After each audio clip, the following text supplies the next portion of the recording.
Hello and welcome to a very special episode of Pulling Back the Curtain with Vinny Ali. I'm your host, Vinny Ali, and you are definitely seeing me live and in person for once. And today we have a very special guest. This is the great and powerful Courtney. I'm going to butcher your last name because that's my shit. Adkisson. Yes, you finally said it correctly. Courtney Adkisson, everybody. I remember we had a whole discussion about that because a couple of years ago you did my name as a passing thing, and I'm like, oh no. I explained it to him on like how you like spell it, but not how you say it. So I just felt so bad. That's just my silly ADHD brain. Oh no, it's fine. I understand. It's totally fine. But so, yeah. This is going to be a little more informal, pulling back the curtain episode. Hopefully, if Courtney's up for it, will be a reoccurring guest. And we'll have more deep dives. We will have an official deep dive into her creative mind, for sure. Yeah.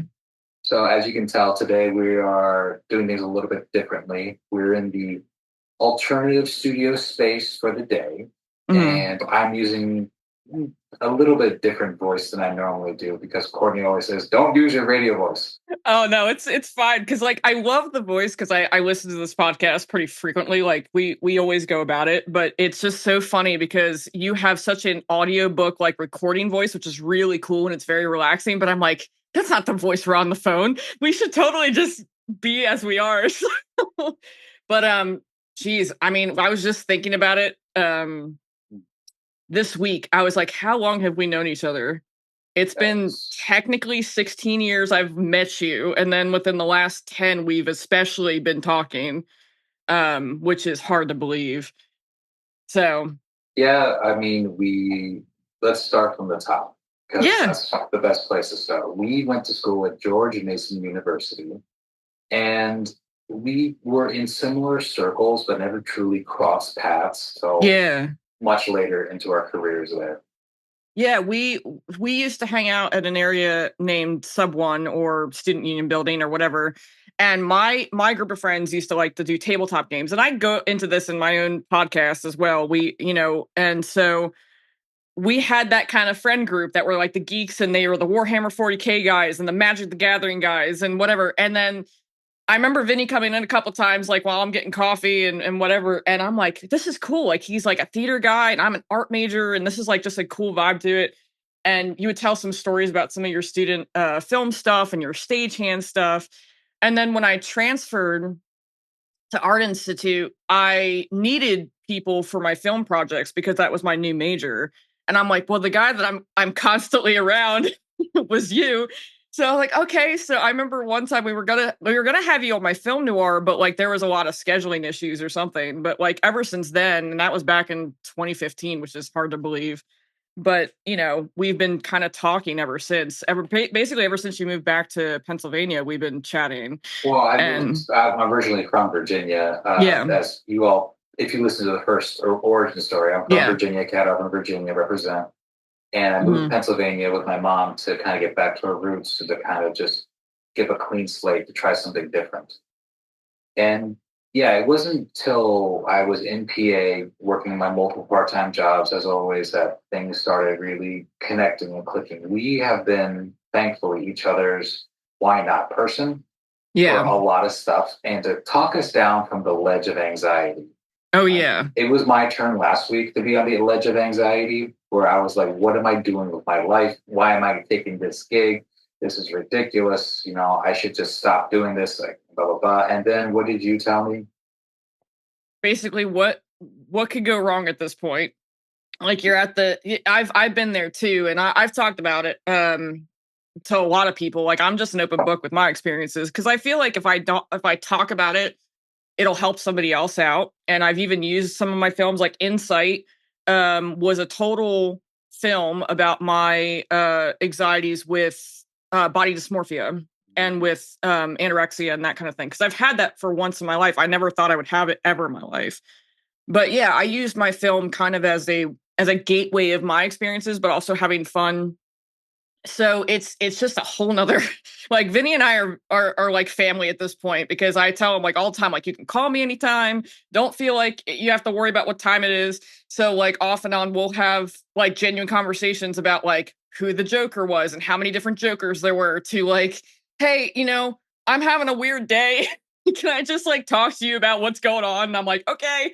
So that's been our dynamic for God knows how long, especially in the last several years. And you also got to go on my film sets at my apartment in Georgia. Like, I flew you out because I'm like, I trust Vinny to do these parts and I want him to have more work. And it was just fun. Like, it was actually fun to have you officially on set because I'm so used to this dynamic that it was cool to actually see you in your element. Yeah. And that was at least 2 or 3 times I think that we've done that. We did too. We did. Yeah. Split decision. And Called in Blue. Now, just so the fans at home know, we were going to submit the links to these films and any projects that Courtney has. And of course, Courtney, I need you to do the thing I know you hate doing. I need you to plug your podcast and go. Oh, so the Talking Podcast is We Got Lucky, and it's here on Spotify. I just started doing video episodes, so that's kind of a, oh my God, what am I doing? But it's kind of a talking episode. It's a creative episode. And then I also have Beyond the Legends, which I am currently working on now with the second episode. But Vinny is actually John Leeds in the first episode, and he is amazing. And what was really cool about that whole process was that he actually re-recorded after I did the project because he got a different sound guy and got his take at the time. He went through a whole nother accent of takes and things, and it just sounded a lot cleaner. And it actually made it easier for me to clean up the whole episode. I think it was almost a year after we did it as a project or something for school, but it was fun. Like, we're doing this now. Like, that's partially the other podcast we're going to work on together because Vinny really does deserve to have more voiceover projects. And of course, I will be embarrassed and blush and say that you are full of crap. I'm just an actor, and I'm just grateful to be working. The other day, I was telling her about I just landed this gig, but I'm not sure about it because I wanted this other role. And she said to me, remember how you used to just act because you just love it? And yeah. Like, sometimes I forget that. Sometimes yeah, I mean, you just talked about it on the origin story of like how you literally went to an acting class because there was a girl in the class and you were trying to impress her, and then you fell in love with acting. And I'm like, I feel like you just need to go back into the roots of it. Like, I have to convince myself every other day of like, why in the world am I doing creative stuff? But I'm like, there's nothing else I can do. This is who I am. God, like the moment she said that the episode of Why I Quit My 9 to 5, I immediately went to my like, what is the matter with you? I did, because I'm like, I'm fucking running around doing 3-4 different jobs, if not in one day, just to make ends meet. And you're like, you know what? I will not accept any job that doesn't soothe my soul, that doesn't work for me. And I just like, it's such a beautiful pill to swallow sometimes. Yeah. And I admire that about you, Courtney, that you do that. Yeah, it's hard, honestly. I have to remind myself that every day. Honestly, I'm like, I looked at how I was when I started film. And now, granted, when I started film, it was, God, I was 22. So like I had just had 4 years of college, and I'm like, oh no, I have to switch my major because this isn't where I'm supposed to be. Yeah. So like that was already grueling as it is. When I got into film, I remember as soon as I graduated, I was 27. No, I was 25. Sorry.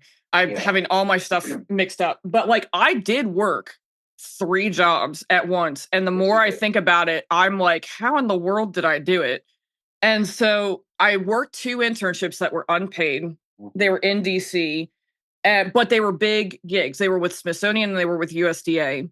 And so that was a big thing for me. I was like, these are the jobs that are going to give me the portfolio after graduation. I already had internships before that. And I'm like, it'll get me the job and whatever. And then I also had my first paid job in film, which was a live events job as a master control operator with sports games. So I got to do the whole be like this with a microphone in my like in my face, talking to producers on the phone for several hours for a football game. And I did that for about 2 years, but there was a time between September and March where I was just commuting between Dulles and DC every day, fighting for shifts. So like, I understand the grind. I've just gotten to the point, and you guys can hear it in the first episode, but it just got to the point where the grind culture I'm in my 30s now. I have different priorities in my life than I did when I was 25, 22 years old. And even before I went to film, I was applying to work all the time, like since I was 17. Yeah. And after a while, you just get to the point of like, am I just not good for these jobs? Are they just not looking at me because of whatever experience? It just happens. So quitting the last job was probably the hardest because I couldn't get myself to continue loving it because the environment was so it was so not consistent. One minute I'm loving it because I'm working with really cool clients, and then the next minute I'm just, oh no, what's going to happen today? Am I going to have to sweep up after somebody? And it Definitely. sucked usually because it was always somebody who was older who was supposed to have more experience and whatever. I've had that in multiple jobs.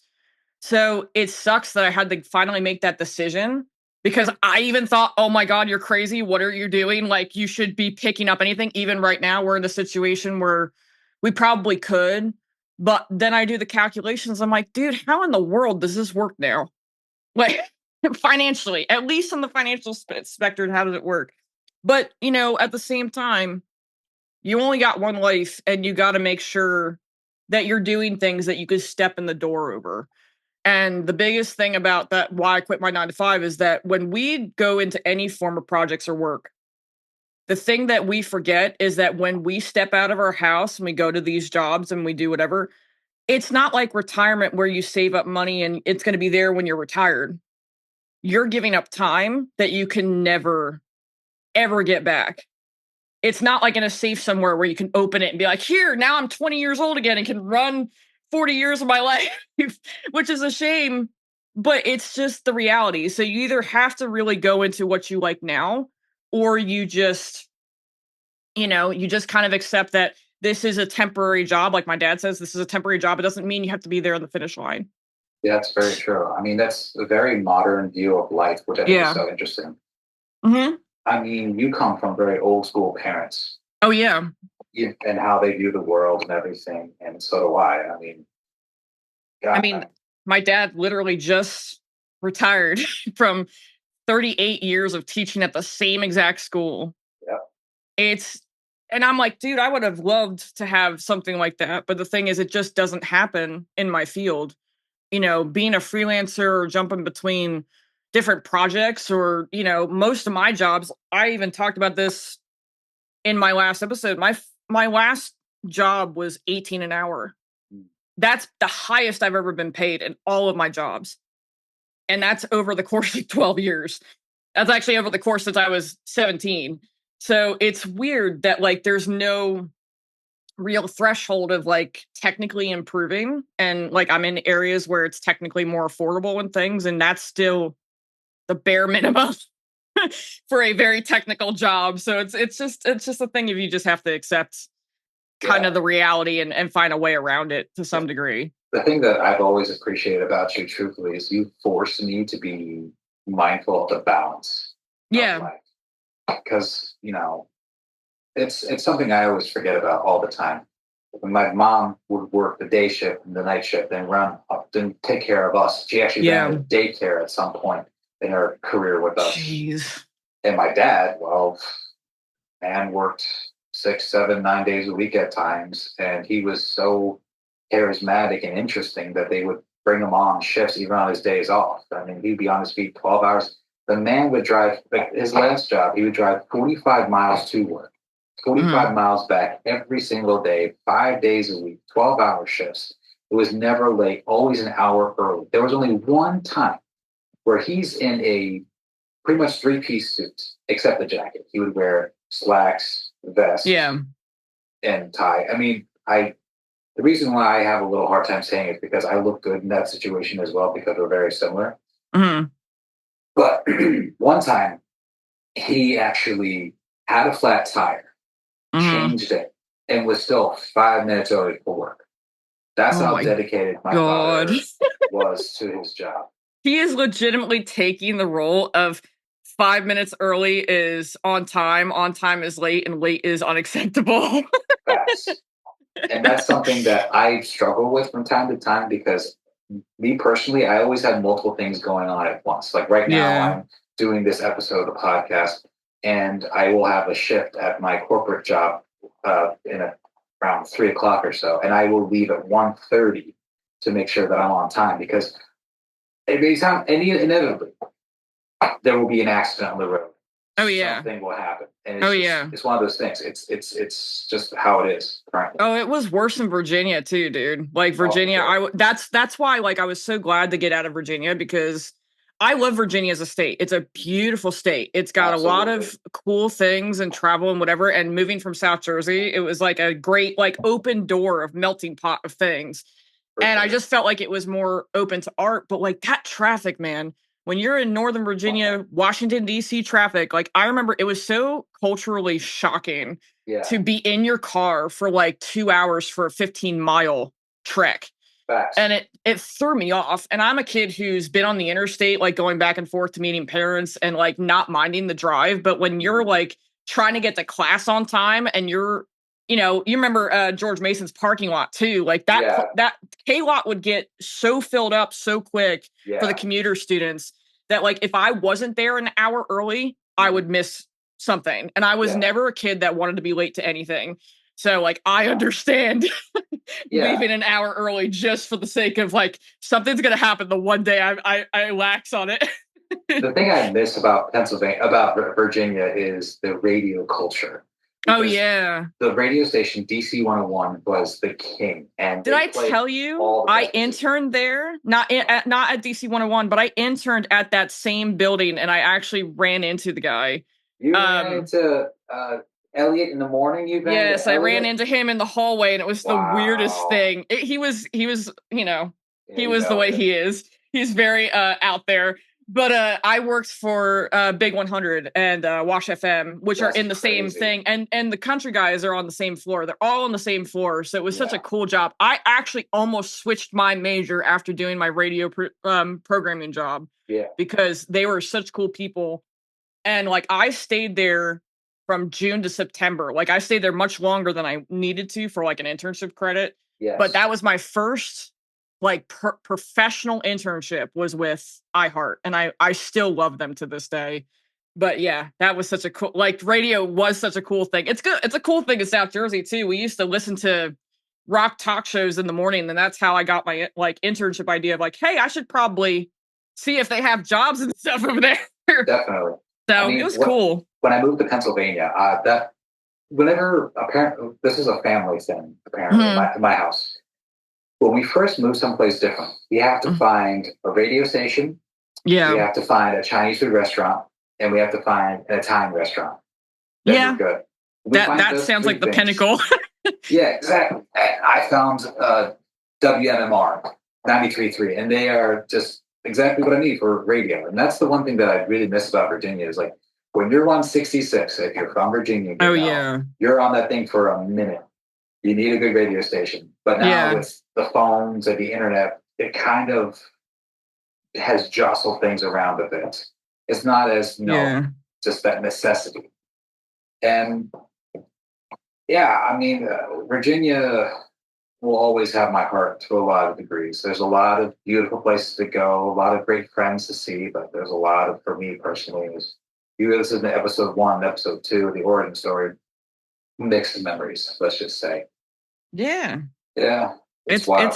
It is kind of wild. It's a thing of like, how do you I think that's kind of similar to us too. Like I've been moving around so much since I was 18. So the idea of just trying to find something that gives you like some form of comfort.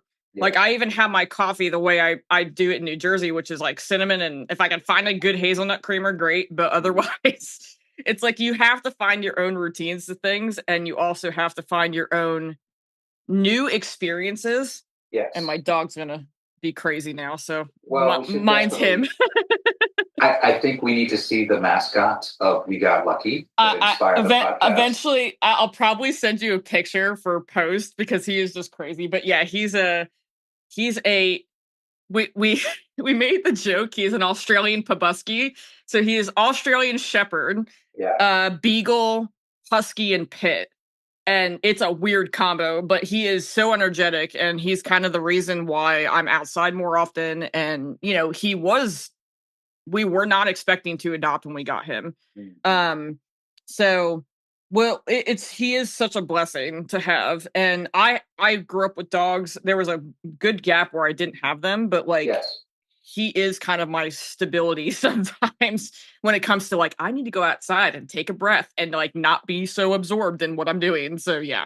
That's definitely a beautiful thing. When I found out that you have a little buddy that encouraged you to be outside in nature, I mean, I've had so many discussions with people that are entrepreneurs and Mhm. scientists. And when I say I've had conversations, it's also just reading about these people. And what the big thing was, they always say is they go for walks.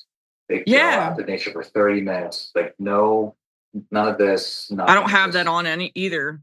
Just enjoying it, and it just really recenters yourself. Like when I actually have a friend named Lisa Panzer who will join us on the podcast at some point. We Mhm. have a big project with her.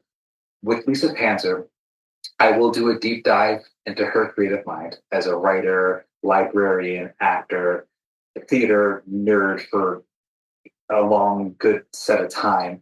And we were going to perform a play by our late friend Animesh Karma. Oh, that's cool. Yeah. We're going to do it as a radio play, and we're going to have Courtney actually edit it. Amir's going to record it, make it sound good. And if all goes well, we're going to have a bunch of our friends that knew Animesh come to the studio and tell a little story in a memoriam for him. He unfortunately passed away a few years ago. I feel like And we need more of that, honestly. just Just kind of memoriam of like just really creative people and like having the community come together and just remember them in their own way. exactly. So I mean, like I will probably continue to reference Kevin Conroy in oh my yeah. podcast because I met him before he passed, and we had no idea he was anywhere near on deathbed, but Mhm. he was such a huge impact on my life, and I will definitely bring him up because he just inspired me. It made me feel wanted, and he gave me guidance in a lot of Yeah. my life, and it's been such a wild ride. I mean, the man went to Juilliard. How many people Which know is that? crazy. That's not an easy school to get into either. No, not at all. And he's known for playing one role, but he believed in it because he understood the empathy needed to play the character, and I just admired him for it. He took Yeah. this leap of faith and he just ran with it, and he was so gracious about it, and I found it just amazing. But I digress. So, Courtney, you mentioned earlier that you traveled, that you've moved a lot. Can you tell us about the big move to Georgia that always comes back to my mind? Oh yeah. That was such a great story that I think about from time to time whenever I talk to Dude, you. it's a so I've kind of moved around. Like I stayed stationary in South Jersey pretty much until I was 18, went to Virginia for college. So like when we graduated, I applied to stuff for God, 2 years, like 2 straight years of, like, graduating and trying to get something in my major, and then I was doing the live events job, but, like, it was part-time, it was shift-based, or at least kinda part-time. Mm. But I just wasn't happy with, like, that as my end thing, so, and we just got out of and I think I did I tell you about this? So the year before we moved, my husband had 2 very serious accidents, months apart from each other. I remember the He one. had I didn't know he there ha was two. there That was a great year. Um, it was God, and this is before we even got engaged. This was so June. We found out he had a pulmonary embolism. I don't know if anybody knows what that is, but in medical technical terms, it is blood clots to the lungs. Mm. If we waited another day, he might have not actually made it because he was having a hard time breathing for like a month, and we thought it was his asthma because that year that pollen was so bad. Yes. And what's ironic too is I went to a lupus presentation thing and was recording, and they actually talked about it on a lecture, but I was not listening because I was trying to get footage off. And then when I listened to it later on, I'm like, oh my God, they were talking the exact symptoms Chris was having right in front of me, and I was not listening at the time. But we got him to the hospital. He was in a hospital for about a week. They put him on blood thinners and like everything. And he was fine a few months later. Like they said, we got it literally just in time. Like, thank God to the people in Woodbridge Hospital. And then literally months after, in October, we were going to go to another Lupus Foundation thing in Baltimore to film and volunteer. The day that we were going to leave to Baltimore, he got into a motorcycle accident. So broken leg, like could have lost his leg, but he didn't. Like they fixed him up and whatever. And he still he's doing a lot better now. He can walk, but like that was the year that like, in that January, so that the start of the year when I moved, I got into a really horrible car accident.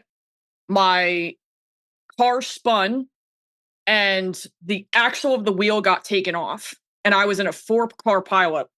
I only made it out with a mild concussion. I have no idea how in the world that was all I had. So at that moment, I'm like, you know what? I'm done with this area. I want to go further somewhere else. And, Georgia was the first one to like reach out to me and be like, hey, do you want to be a commercial producer? And it was a full-time, like, go on set, work with people. And it was one of the scariest things because I've been living with family pretty much for years. And now suddenly I had the option to like live in my own in a studio apartment in the middle of nowhere, Georgia, and work for a small town that reminded me a lot of where I grew up. So I was like, okay, cool. It's not Atlanta. It's a literally central Georgia. And so that whole experience, like I had no idea if Chris was coming with me. I had no idea. I think the first month I was alone in my own apartment in a strange freaking city. Thankfully, I flew out there for an interview and saw the area before I made the decision.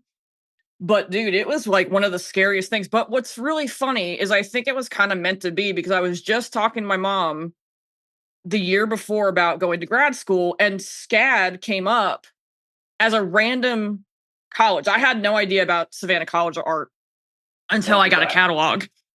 And she's like, do you think you would move? And I'm like, I don't know yet. Like, it's just not really a thing that I'm thinking about because I really liked Virginia. I wanted Virginia to work out.